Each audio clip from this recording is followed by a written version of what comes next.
Hey guys, পুনৰবাৰ আপোনালোকক study with Nilakshi চেনেলটোলৈ স্বাগতম জনালো।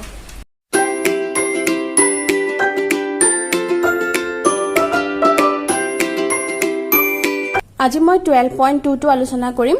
ইয়াৰে প্ৰথম কোৱেশ্যনটো চোৱা 6 সেন্টিমিটাৰ ব্যাসাৰ্ধযুক্ত এটা বৃত্তকলাৰ কালি নিৰ্ণয় কৰা যদি বৃত্তকলাটোৰ কোণ 60 ডিগ্ৰী হয়। এটা বৃত্তকলা মানে কি হেতু জানিব লাগিব ফাৰ্ষ্টত। এটা বৃত্ত, এই বৃত্তটোৰ বৃত্তকলা কি হ'ব জানানে? দুডাল ব্যাসাৰ্ধ আঁকি লোৱা। আমি আঁকি ললো এডাল ব্যাসাৰ্ধ আৰু এডাল ব্যাসাৰ্ধ। দুডাল ব্যাসাৰ্ধ আৰু অনুৰূপ চাপৰ দ্বাৰা, অৰ্থাৎ এইটো বৃত্তটোৰো এই চাপটো লাগিবই। দুডাল ব্যাসাৰ্ধ আৰু এই চাপটোৰ দ্বাৰা গঠন হোৱা এই অঞ্চলটোক আমাৰ কি বুলি কোৱা হয়? বৃত্তকলা বুলি কোৱা হয়। এইকেইডালটো ব্যাসাৰ্ধই আৰু লগতে এই কোণটো হৈছে আমি ধৰি ললো থিটা। এতিয়া যিটো কোণৰ মান আমাক দি দিব সেই কোণৰ পৰা আমি উলিয়াব লাগিব বৃত্তকলা। বৃত্তকলা উলিওৱা সূত্ৰটো হৈছে থিটা ডিভাইডেড বাই 360 ইনটু পাই আৰ স্কুৱেৰ। কুৱেশ্যনটো আমাক দিয়া আছে ব্যাসাৰ্ধ r ইকুৱেল টু 6 সেন্টিমিটাৰ। এটা বৃত্তৰ বৃত্তকলাৰ কালি নিৰ্ণয় কৰা যদি বৃত্তকলাটোৰ কোণ 60 ডিগ্ৰী হয়। কোণৰ মান থিটা ইকুৱেল টু আমাক কিমান দি দিছে? 60 ডিগ্ৰী। এই বৃত্তটোৰ এই ব্যাসাৰ্ধ কেইডালৰ মান দিছে 6 সেন্টিমিটাৰ আৰু এই কোণটোৰ মান দিছে 60 ডিগ্ৰী। আমি সূত্ৰ জানোৱে, এই সূত্ৰটোত এতিয়া নাম্বাৰবিলাক পুট কৰি দিম। এটাকে বৃত্তকলাটোৰ কালি থিটা ডিভাইডেড বাই 360 ইনটু পাই আৰ স্কুৱেৰ। এইখিনিতে আমি জানো যে বুলি লিখি ল'ব পাৰা। থিটাৰ মান হৈছে 60, তলত হ'ব 360 ইনটু পাই মান হৈছে 7/22 আৰু আৰৰ মান আমি কিমান পাইছো? 6 স্কুৱেৰ। কালি বুলি ক'লে সদায় মই দেখিবা সেন্টিমিটাৰ স্কুৱেৰ, ইংৰাজীত লিখাৰ কাৰণে সেন্টিমিটাৰ স্কুৱেৰ, অসমীয়াত লিখিলে বৰ্গ সেন্টিমিটাৰ। এইখিনিতে আমি কাটাকাটি কৰিব পাৰো। 0 0 কাটা গ'ল, 6 গুণে 6, 6 6 গুণে 36। ইয়াত থাকিলে 6/1, ইয়াত থাকিলে 7/22 আৰু ইয়াত থাকিলে 6 দুটা। এইখিনিটো কাটিব পাৰিলো হয়। তলত কি কি পূৰণ হৈ আছে? 6 পূৰণ 7 আৰু ওপৰত পূৰণ হৈ আছে 1টো নাপাতিলেও হ'ব, 1 22 গুণ 22 ওপৰত 6 পূৰণ 6। এই 6টোৱে কাটা গ'ল, তলত থাকিলে 7, ওপৰত থাকিলে 22 পূৰণ 6। 22 6 গুণ 132, তলত থাকিলে 7, পূৰণ কৰিলে আমি পাওঁ 18.85 সেন্টিমিটাৰ স্কুৱেৰ। অংকটো তোমালোকে এইখিনিটো শেষ কৰিব পাৰা, এইখিনিটো শেষ কৰিব পাৰা। এটাকে নিৰ্ণয় কালি সমান 18.85 সেন্টিমিটাৰ স্কুৱেৰ। এইটোৱে আনসাৰ। নেক্সট কুৱেশ্যনটো চোৱা 22 সেন্টিমিটাৰ পৰিধিযুক্ত এটা বৃত্তৰ এটা চুকৰ কালি নিৰ্ণয় কৰা। এবাৰ আমাক এটা চুকৰ কালি উলিয়াব দিছে। মোৰ বৃত্তকেইটা সাংঘাতিক বেয়া হৈছে দেখিবলৈ। এতিয়া চোৱা বৃত্তকলা মই খালি জাষ্ট বুজাই দিছো। বৃত্তকলা মানে কি?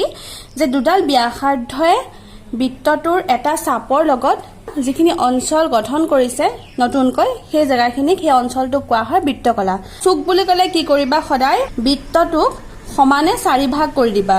সমানে 4 ভাগ কৰাৰ পিছত যিকেইটা আমি পালো এইকেইটাই হৈছে এটা এটা চুক। এই গোটেই বৃত্তটোৰ কোণৰ মান কিমান? 360। সো যদি এটা কোণ আমি উলিয়াও তেতিয়াহ'লে কিমান হ'ব? 90 ডিগ্ৰী। সো চুক উলিয়াব হলে থিটাৰ মান কিমান হ'ব? 90 ডিগ্ৰী। দিয়া আছে 22 সেন্টিমিটাৰ পৰিধিযুক্ত। আমি পৰিধি কেনেকে উলিয়াও? 2 পাই আৰ ইকুৱেল টু 22 সেন্টিমিটাৰ। 2 পাই আৰ ইকুৱেল টু 22। ইয়াৰ পৰা আমি পাই মানটো লিখি দিওঁ 7/22। ইয়াৰ পৰা আমি আৰৰ মানটো উলিয়াব লাগিব। আৰটো আমি যেতুকে নাজানো, সো আৰ বুলি লিখিলো।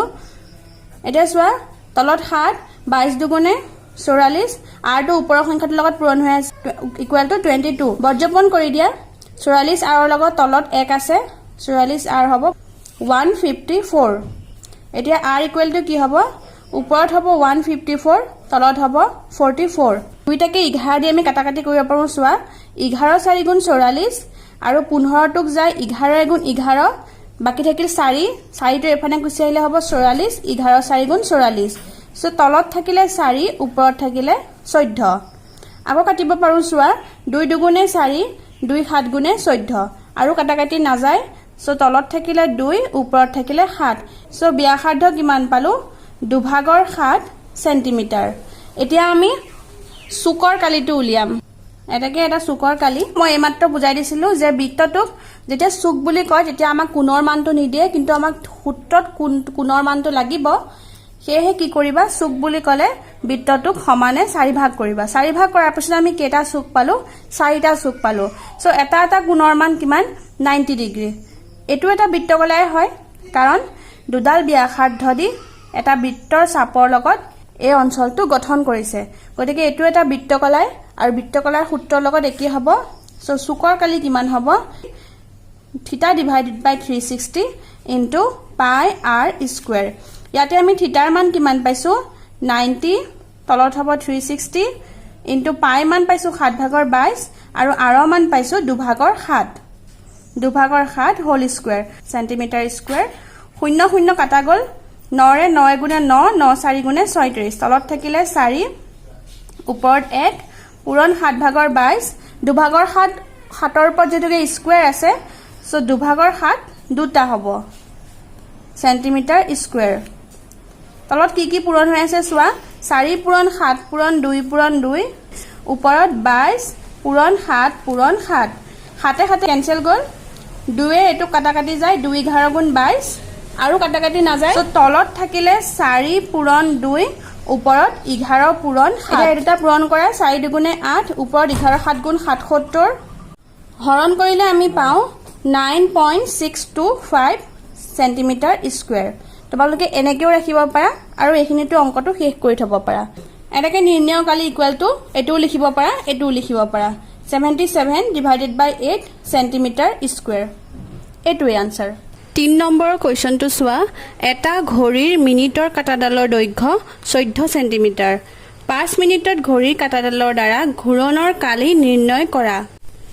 সো প্ৰথম আমাক দিয়া আছে ঘড়ীৰ মিনিটৰ কাটাডালৰ দৈৰ্ঘ্য এতিয়া চোৱা এটা ঘড়ী আঁকি ললো ঘড়ীটো এখিনিত কি থাকে 12 ইয়াত থাকে 1 ইয়াত থাকে 2 ইয়াত থাকে 3 ইয়াত থাকে 4 এনেদৰে 5 6 7 8 11 লৈকে হেবা আকৌ 12 আহে এতিয়া আমাক কৈছে ঘড়ীৰ মিনিটৰ কাটাডাল সো আমি ধৰি লৈছো এডাল মিনিটৰ কাটা প্ৰত্যেকডাল কাটাই কৰ পৰা যায় ঘড়ীটোৰ কেন্দ্ৰৰ পৰা যায় অৰ্থাৎ ঘড়ীটো যেটাকে বৃত্তাকাৰে হয় গতিকে বৃত্ত বুলিয়ে কৈছো সো বৃত্তটোৰ কৰ পৰা যাব কেন্দ্ৰৰ পৰা এডাল যাব অৰ্থাৎ এডাল আমাক ইনডাইৰেক্টলি দিছে ব্যাসাৰ্ধ এডাল আমি ব্যাসাৰ্ধ হিচাপে ধৰিব পাৰো ইয়াৰ দৈৰ্ঘ্যটো আমাক কিমান দিছে 14 সেন্টিমিটাৰ এতিয়া কৈছে 5 মিনিটত ঘড়ীৰ কাটাডালৰ দ্বাৰা ঘূৰণৰ কালি নিৰ্ণয় কৰা এতিয়া 5 মিনিট বুলি ক'লে 12ৰ পৰা 5 মিনিট হ'বলৈ হলে কেটা বাজিব লাগিব এটা সো আমাৰ মিনিটৰ কাটাডাল কলে গুচি যাব ইয়ালে গুচি যাব বুজি পাইছা এইখিনিলৈকে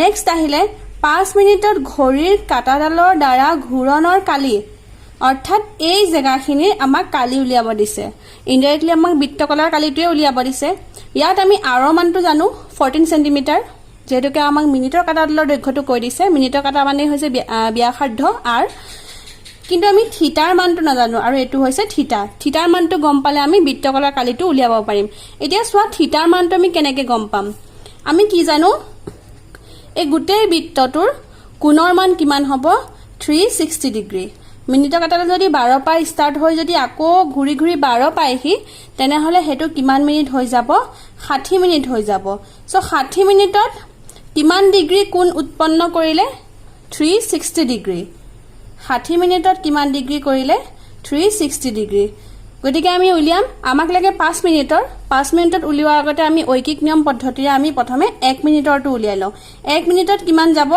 যেহেতুকে ইয়াত থাকি এটো সৰু হৈ গল সৰু হলে কি হৈ যায় সদায় হৰণ আৰু ডাঙৰ হলে সদায় পূৰণ হয় ইয়াত থাকি এটো যেহেতুকে সৰু হৈ গল 60 মিনিটত যদি 360 যায় 1 মিনিটত কিমান যাব তলত হ'ব 60 ওপৰত হ'ব 360 এখিনি আমি ইয়াত উলিয়াব লাগিব মই নে সৰুকে তোমালোকক বুজাই দিছো ইয়াতে সো আমাক 1 মিনিটটো নালাগে আমাক লাগে 5 মিনিট সো এটাকে 5 মিনিটত কিমান যাব চোৱা যেহেতুকে এবাৰ একত থাকি 5 টো কি হৈ গল ডাঙৰ হলে সদায় হ'ব পূৰণ সংখ্যাটো ওপৰৰ সংখ্যাটোৰ লগত পূৰণ হ'ব 360 * 5 ডিভাইডেড বাই 60 সো 0 0 কাটা গল 6 এ 36 কাটা গল 6 বাৰ 6 6 গুণ 36 ওপৰ থাকিল 6 পূৰণ 5 আমি কিমান পালো 6 5 গুণ 30 তো 30 ডিগ্ৰী কোণ উৎপন্ন কৰিলে থিটাৰ মানটো কিমান পাই গলো 30 ডিগ্ৰী এটা বুজি পালা আমি ডাইৰেক্ট নাপাতো এই অংকখিনিকে ইয়াত কৰি দিব লাগিব প্ৰথম দিয়া আছে তো লিখি লওঁ দিয়া আছে মিনিটৰ কাটাডালৰ দৈৰ্ঘ্য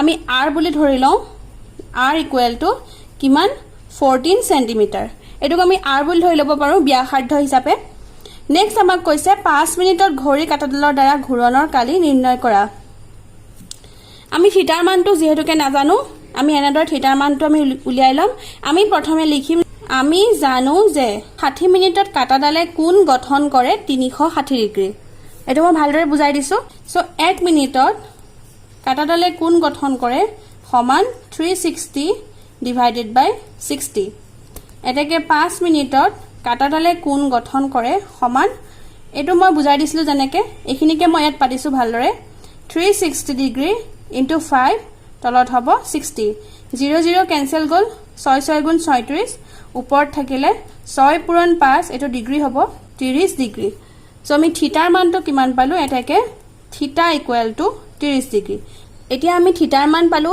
ব্যাসাৰ্ধ মান আমি আগতে জানো আমি এতিয়া এই অঞ্চলটোৰ অৰ্থাৎ বৃত্তকলাৰ কালিটো আমি নিৰ্ণয় কৰিম এটাকে কালি ইকুৱেল টু সূত্ৰটো আছিল থিটা ডিভাইডেড বাই 360 into pi r square theta মান পালো 30 degree divided by 360 into pi মান পাইছো 7 ভাগৰ 22 এটো 14 সেন্টিমিটাৰ সো এইখিনিত হ'ব 14 হোল স্কয়াৰ সেন্টিমিটাৰ এই গুটে কিটা এই সংখ্যাটো ওপৰৰ সংখ্যাটোৰ লগত পূৰণ হৈ আছে তলত হ'ব 360 into 7 ওপৰত হ'ব 30 ডিগ্ৰী into 22 into 14 দুটা আছে সো 14 into 14 হাতেৰে এটা 14 কাটা যাব 7 দুগুণে 14 0 0 কাটা যাব 3 এটো কাটা যাব 3 গুণ 3 3 দুগুণে 6 12 হল এটোৱে এটো কাটা যাব সোৱা 2 6 গুণ 12 2 7 গুণে 14 2 এটো কাটিব পাৰি 2 3 গুণে 6 তলত থাকিলে 3 ওপৰত থাকিলে 22 পূৰণ 7